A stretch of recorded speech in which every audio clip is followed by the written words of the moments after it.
Avant de plonger dans cette histoire incroyable, pensez à vous abonner à la chaîne et à activer la cloche. Ici, chaque récit a quelque chose à dire, et vous ne voudrez pas en manquer un seul. New York, Manhattan, bureau principal de l'hôtel 5 étoiles The Sterling. Les murs blancs immaculés reflétaient la lumière du matin qui filtrait à travers les grandes baies vitrées donnant sur Central Park. L'odeur du café fraîchement préparé flottait dans l'air, et le cliquetis des talons des assistants sur le sol en marbre résonnait dans le couloir. Tout semblait calme, parfait, mais le calme était trompeur. Victoria Harper, la patronne de l'hôtel, marchait d'un pas ferme vers le bureau de son directeur général, Thomas Caldwell. Elle portait un tailleur gris impeccable et une expression glaciale qui ne laissait aucun doute sur sa détermination. À 42 ans, Victoria avait bâti sa réputation dans le monde de l'hôtellerie de luxe grâce à une discipline de fer et une exigence sans compromis. Elle était connue pour ses décisions rapides, parfois cruelles, mais toujours justes. Thomas Caldwell, 48 ans, était installé derrière son bureau en chêne massif, entouré d'écrans et de dossiers. Il avait dirigé The Sterling pendant 5 ans et pensait comprendre comment Victoria fonctionnait, jusqu'à ce matin-là. Le regard de Victoria se posa sur lui, perçant, et il sentit immédiatement un frisson d'inquiétude. « Thomas » commença-t-elle, sa voix calme mais tranchante comme un scalpel, « j'ai besoin que tu autorises le transfert de 50 000 $ pour les rénovations du Penthouse. Le conseil a déjà donné son accord, et nous ne pouvons pas retarder ces travaux. » Thomas détourna le regard, se tortillant sur sa chaise. « Victoria, je ne peux pas approuver ça. Le conseil estime que c'est trop risqué en ce moment. » Le sourire forcé de Thomas n'arrivait pas à cacher sa nervosité. Il pensait peut-être négocier, ou temporiser, mais il ne savait pas qu'il venait de déclencher une tempête. Victoria inspira profondément, serrant légèrement ses poings. Chaque seconde qui passait accentuait sa frustration. Refuser un transfert d'argent pour une rénovation vitale n'était pas seulement une erreur administrative, c'était une trahison de confiance, un manque de respect envers elle et envers tout ce qu'elle avait construit. Elle fit quelques pas dans le bureau, l'air mesuré mais terriblement intimidant. « Thomas » dit-elle en s'approchant de son bureau, « tu sais exactement ce que cela signifie. » Thomas resta figé. Les minutes semblaient s'étirer, chaque tic-tac de l'horloge résonnait comme un avertissement. Victoria sortit de la pièce sans un mot de plus, laissant derrière elle une tension palpable, comme si un ouragan venait de passer. À cet instant précis, personne dans l'hôtel ne savait encore que, dans moins de 10 minutes, le destin de Thomas Caldwell allait basculer. La patronne n'avait pas seulement été refusée, elle venait de décider qu'il était temps de montrer, une bonne fois pour toutes, que personne, pas même le directeur général, n'était au-dessus des règles. Cette minute s'était écoulée depuis que Victoria Harper avait quitté le bureau de Thomas Caldwell. Ces 7 minutes avaient suffi pour que sa colère, concentrée et glaciale, se transforme en une détermination implacable. Elle savait ce qu'elle devait faire. Thomas venait de franchir une ligne invisible. Refuser un transfert vital pour l'hôtel, et oser se cacher derrière des directives du conseil ? Inacceptable. Victoria revint dans le bureau de Thomas avec une démarche lente mais autoritaire. Chaque pas résonnait sur le sol en marbre, et le claquement de ses talons semblait annoncer un jugement imminent. Thomas leva les yeux, surpris de la voir si tôt. Son sourire forcé s'éteignit instantanément en voyant l'expression sur le visage de Victoria. « Victoria » balbutia-t-il, la gorge sèche, « je pensais que vous aviez quitté le bureau. » Victoria s'arrêta juste devant son bureau et posa ses mains sur le bois poli, inclinant légèrement la tête. Ses yeux perçants fixaient Thomas avec une intensité presque palpable.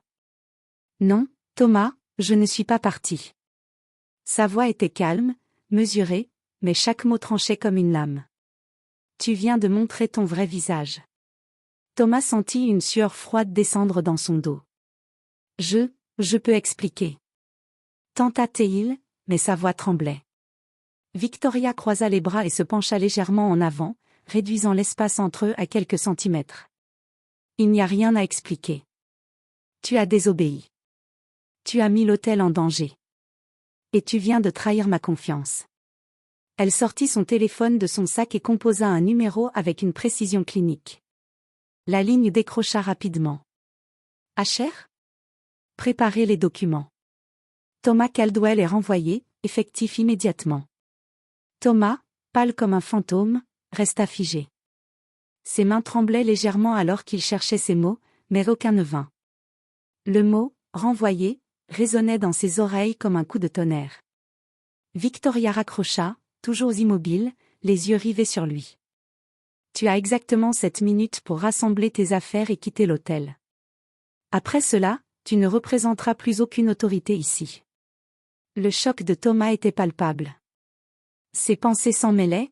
Comment, pourquoi, il avait cru qu'un refus administratif suffirait à arrêter Victoria Harper. Quelques minutes plus tard, Thomas, la tête basse, rassemblait ses dossiers sous le regard silencieux mais impitoyable de Victoria. Dans les couloirs, les employés, alertés par la tension, chuchotaient et se pressaient pour observer. Tous comprenaient qu'une leçon venait d'être donnée. À The Sterling, personne n'est au-dessus des règles, pas même le directeur général. Victoria, elle, retourna à son bureau, laissant derrière elle un mélange de peur, d'admiration et de respect chez les employés. Elle savait que ce geste, rapide et décisif, allait envoyer un message clair: la discipline et l'excellence sont les seules valeurs acceptables ici. Et pour Thomas Caldwell, cette journée serait gravée à jamais comme celle où son arrogance et sa désobéissance lui avaient coûté tout ce qu'il avait construit. À peine Thomas Caldwell avait-il quitté les bureaux de The Sterling que les couloirs de l'hôtel s'emplirent d'un murmure incessant. Les assistants, concierges et managers se regardaient, incrédules. Le directeur général, celui qui dirigeait l'hôtel depuis 5 ans, venait d'être renvoyé en moins de 10 minutes. « Tu as entendu » murmura Lydia Bennett, responsable de la réception, à sa collègue. « Oui, et personne n'aurait cru que Victoria oserait le faire. » Répondit-elle, la voix basse, presque en chuchotant. Dans le lobby, les clients les plus fidèles observaient le ballet des employés avec curiosité. Certains avaient entendu des bribes de conversation et échangèrent des regards intrigués. L'hôtel qui se voulait un symbole de perfection semblait soudain animé d'une tension palpable, comme si le luxe se mêlait à la peur et à l'admiration. Victoria, elle, était de retour dans son bureau, immobile derrière son bureau en verre et acier. Elle observait les rapports sur son écran, mais son esprit était déjà concentré sur la suite, réorganiser l'hôtel et choisir le nouveau directeur. Quelques heures plus tard, les premières rumeurs atteignirent les journaux spécialisés du secteur hôtelier. The Sterling renvoie son directeur général en 7 minutes, un geste spectaculaire qui fait trembler Manhattan. Victoria Harper montre qu'elle est la seule véritable autorité à The Sterling. Les appels commencèrent à affluer. Investisseurs, partenaires et fournisseurs voulaient comprendre ce qui s'était passé. Certains étaient impressionnés par la fermeté de Victoria, d'autres craignaient qu'une telle décision impulsive ne cache un problème plus profond. Pendant ce temps, Victoria convoqua un jeune directeur prometteur, Daniel Monroe, 35 ans, connu pour sa rigueur et sa loyauté. Elle l'avait observé depuis plusieurs années et savait qu'il pouvait reprendre les rênes de l'hôtel sans perturbation.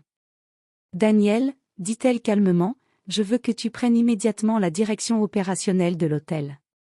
Il faudra redresser les projets en retard, motiver les équipes et maintenir notre réputation irréprochable. » Daniel, conscient de la gravité de la situation, acquiesça. « Oui, Madame Harper. Je ferai en sorte que l'hôtel continue de briller. » Dans les semaines qui suivirent, les employés remarquèrent un changement subtil mais puissant, le rythme de travail s'intensifia, mais l'efficacité et la cohésion des équipes s'améliorèrent. Ceux qui avaient douté de Victoria comprirent que son action n'était pas seulement un caprice, c'était une stratégie de leadership audacieuse, et chacun devait s'y conformer pour survivre dans cet environnement d'excellence. Quant à Thomas Caldwell, il était devenu le sujet de discussion dans tout Manhattan. Certains se demandaient s'il pourrait jamais retrouver un poste à sa hauteur. La leçon de Victoria avait résonné bien au-delà des murs de The Sterling. Dans le monde du luxe et du pouvoir, le respect et l'obéissance sont aussi précieux que l'argent. Quelques semaines s'étaient écoulées depuis le renvoi éclair de Thomas Caldwell. Manhattan bruissait encore des échos de cette décision spectaculaire. Dans les cercles huppés de l'hôtellerie, certains parlaient avec admiration de Victoria Harper, d'autres avec une pointe de crainte. Mais pour Thomas, la réalité était bien plus amère. Installé dans son appartement luxueux de l'Upper East Side, Thomas relisait ses emails, ses messages et les appels manqués. Partout, il recevait des réponses polies mais fermes, les hôtels et investisseurs qui auraient pu lui offrir un poste hésitaient désormais. Sa réputation, autrefois solide, était ternie. Les murmures étaient partout, celui qui désobéit à Victoria Harper ne réussira jamais dans ce secteur. Pendant ce temps, aux Sterling, Victoria ne se reposait pas sur ses lauriers. Elle observait chaque détail, chaque service, chaque projet en retard. Avec l'aide de Daniel Monroe, le jeune directeur opérationnel, elle redressait l'hôtel projet par projet. Daniel, méthodique et loyal, commença par réévaluer tous les départements. La rénovation du Penthouse fut relancée immédiatement, avec un budget optimisé et un planning strict. Le personnel, qui au départ craignait le changement, se sentit progressivement rassuré, Victoria savait ce qu'elle faisait. La peur se transformait en respect, et le respect en loyauté. Dans le secteur hôtelier, l'histoire du renvoi éclair devint une étude de cas. Des magazines spécialisés publièrent des articles titrés « Victoria Harper, quand la fermeté devient un atout stratégique ». L'hôtel The Sterling montre que le leadership peut se mesurer en minutes, pas en années. Mais Thomas n'avait pas dit son dernier mot. Il multipliait les contacts et essayait de convaincre d'autres hôtels de lui donner une seconde chance. Chaque refus était un rappel brutal, il avait sous-estimé Victoria, et le monde n'était pas prêt à lui pardonner. Pendant ce temps, Victoria et Daniel formaient une équipe redoutable. Chaque matin, Victoria passait en revue les rapports financiers et opérationnels, tandis que Daniel s'assurait que les équipes exécutaient les plans à la lettre. La rénovation du Penthouse, autrefois retardée, était désormais presque terminée. Les clients revenaient, impressionnés par le service impeccable et l'organisation sans faille. Le plus remarquable, cependant, n'était pas le succès matériel, mais le message envoyé à tous les employés, l'excellence était la seule voie, et l'insubordination avait des conséquences immédiates et irrévocables. Ceux qui avaient douté de Victoria comprirent que sa fermeté n'était pas une question de caprice, mais de vision. Et Thomas ? Pour lui, chaque refus et chaque porte fermée renforçaient un sentiment de perte et de regret. Il comprenait enfin que Victoria n'était pas seulement une patronne stricte, elle était une force stratégique, capable de transformer un hôtel en institution, et qu'aucune erreur de jugement, même minime, ne serait tolérée. Quelques mois s'étaient écoulés depuis l'éclatant renvoi de Thomas Caldwell. Le nom de The Sterling résonnait désormais dans toute la ville comme un symbole de discipline et d'excellence. Chaque employé, du concierge à la directrice du spa, connaissait l'histoire du renvoi éclair et comprenait la leçon. Personne, pas même le directeur général, n'était au-dessus des règles.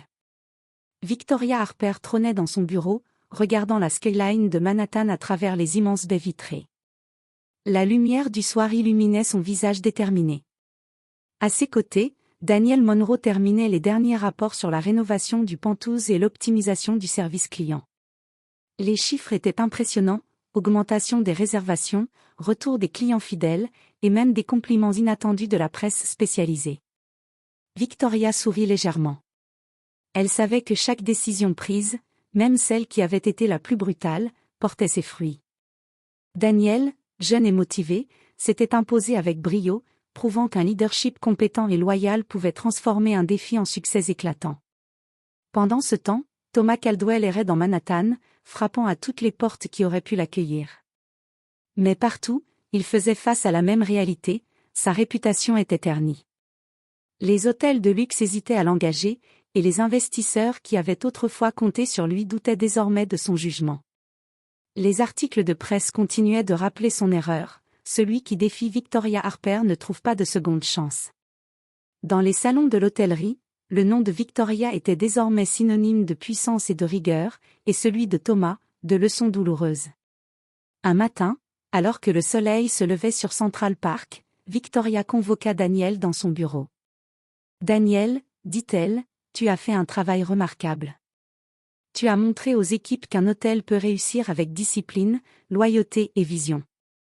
Continue comme ça, et The Sterling restera la référence absolue. » Daniel, respectueux et enthousiaste, répondit « Merci, Madame Harper. Je ferai tout pour que votre vision continue de briller. » Dans les couloirs de l'hôtel, les employés échangeaient des regards complices.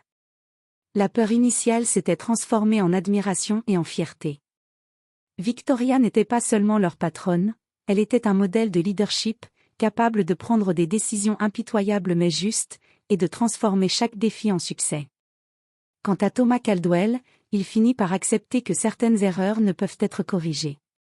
Sa chute fut totale, il avait perdu non seulement son poste, mais aussi la confiance et le respect qui lui avaient permis de réussir. Victoria, elle, regardait l'avenir avec confiance. Chaque décision, chaque action, renforçait sa position.